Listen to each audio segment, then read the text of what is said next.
Welcome. तो last के videos में हमने व्हाइल लूप के बारे में सारा कुछ कवर कर लिया है।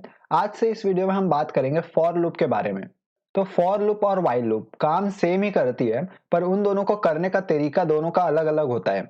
तो व्हाइल लूप में हमें सबसे पहले कंडीशन देनी होती है और कंडीशन के बेसिस में हमारा व्हाइल लूप चलता है। और फॉर लूप में हमें ऐसा कुछ करने की जरूरत नहीं होती है। फॉर लूप में हम सीक्वेंस देते हैं और उस सीक्वेंस में हमारा फॉर लूप काम करता है। तो फॉर लूप को अच्छे से समझने के लिए सबसे पहले हम व्हाइल लूप को समझते हैं। और व्हाइल लूप में हमने सबसे पहले जो प्रोग्राम बनाया था हम उसे फिर से बनाते हैं।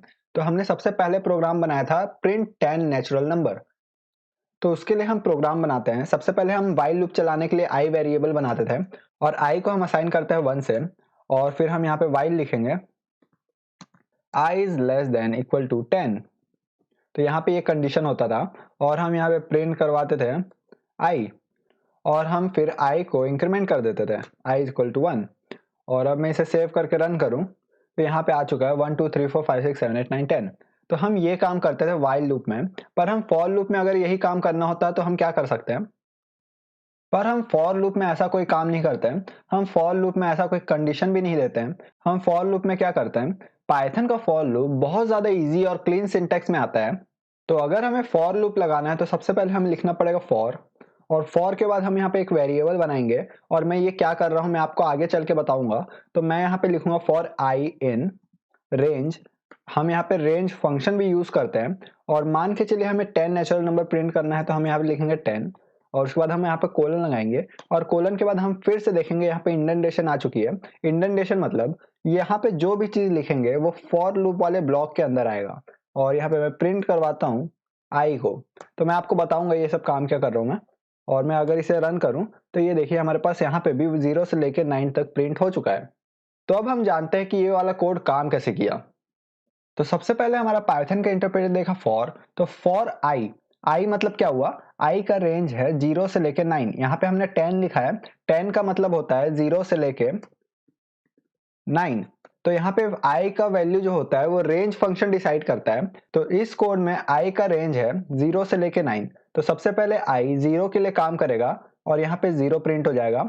और फिर i का वैल्यू इंक्रीमेंट हो जाएगा अपने आप ही। यहाँ पे हमें खुद से करना पड़ा था, पर हमारा फॉर लूप में i का वैल्यू अपने आप ही इंक्रीमेंट हो जाता है। और i का वैल्यू हो जाएगा 1, फिर यहाँ पे 1 प्रिंट होगा, फिर i का वैल्यू हो जाएगा 2 और 2 भी इस रेंज के अंदर है तो इसलिए यहाँ पे हमारा प्रिंट हो जाएगा 2। और ऐसे ही हमारा प्रिंट होते जाएगा और जैसे ही हमारा 9 प्रिंट होगा और उसके बाद फिर से जाएगा और i का वैल्यू हो जाएगा 10। फिर पाइथन देखेगा कि i का वैल्यू जो 10 है वो इस रेंज में है ही नहीं, तो फिर पाइथन का इंटरप्रेटर फॉर लूप के बाहर आ जाएगा।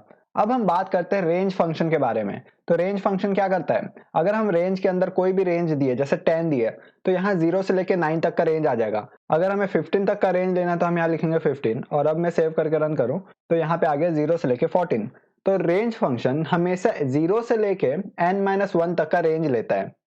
पर अगर हमें रेंज फंक्शन में मान के चलिए कुछ ऐसा रेंज लेना है 1 से लेके 17, तो क्या हम ऐसा ले सकते हैं? जी हाँ, हम ये ले सकते हैं। तो हमें क्या करना पड़ेगा, रेंज फंक्शन में हम एक से ज्यादा आर्गुमेंट डाल सकते हैं। तो सबसे पहले हमें स्टार्टिंग आर्गुमेंट देना पड़ेगा कि हमें कहाँ से शुरू करनी है। तो हमें शुरू करनी है 1 से लेके 17 तक। तो अगर हमें 17 तक जाना है तो हम यहाँ पे 18 लिखेंगे क्योंकि n-1 तक जाते हैं रेंज फंक्शन। अब मैं सेव करके रन करूं तो यहाँ पे देखिए 1 से लेके 17 तक प्रिंट हो चुका है। अब अगर मान के चलिए हमें 5 से लेके 10 तक जाना है, तो 10 तक जाना है तो हम यहाँ पे 11 लिखेंगे। और अब मैं सेव करके रन करूं तो ये देखिए 5 6 7 8 9 10। यहाँ पे आप रेंज फंक्शन को ऐसे यूज कर सकते हैं। और हम इस रेंज फंक्शन में थर्ड स्टेप आर्गुमेंट भी डाल सकते हैं। तो स्टेप आर्गुमेंट के बारे में आपको मालूम ही होगा। तो बाय डिफॉल्ट स्टेप होता है 1 का। तो मैं इसे सेव करके रन करूं तो यहाँ पे आ रहा है 5 6 7 8 9 10। पर अगर मैं स्टेप दे दूं 2 तो क्या होगा, 5 के बाद एक स्टेप हो जाएगा, मतलब 5 के बाद 6 स्किप हो जाएगा और 7 प्रिंट होगा। और ऐसे अल्टरनेटिव वे में ये देखिए 5 7 9 ऐसे प्रिंट हो रहा है। तो हम ये भी कर सकते हैं, अगर मान के चलिए हमें इवन नंबर प्रिंट करवाना है तो यहाँ पे हम 0 से लेके 11 तक का प्रिंट करवाएंगे और 2 के स्टेप आर्गुमेंट में प्रिंट करवाएंगे। और मैं सेव करके रन करूं तो यहाँ पे देखिए 0 2 4 6 8 10। और वैसे ही हम ऑड नंबर भी प्रिंट करवा सकते हैं। हम यहाँ पे 1 लिखेंगे और यहाँ पे 12 लिखेंगे और अब मैं सेव करके रन करूं तो ये देखिए हमारा ऑड नंबर प्रिंट हो चुका है। तो हम ये सब काम पाइथन में इतने इजी वे में कर सकते हैं। अब हम बात करते हैं कि हम यहाँ पे i को छोड़ के यहाँ पे कोई भी वेरिएबल का नाम ले सकते हैं। हम यहाँ चाहे तो नाम ले सकते हैं, यहाँ पे मैंडेटरी नहीं है कि हम यहाँ पे i लें।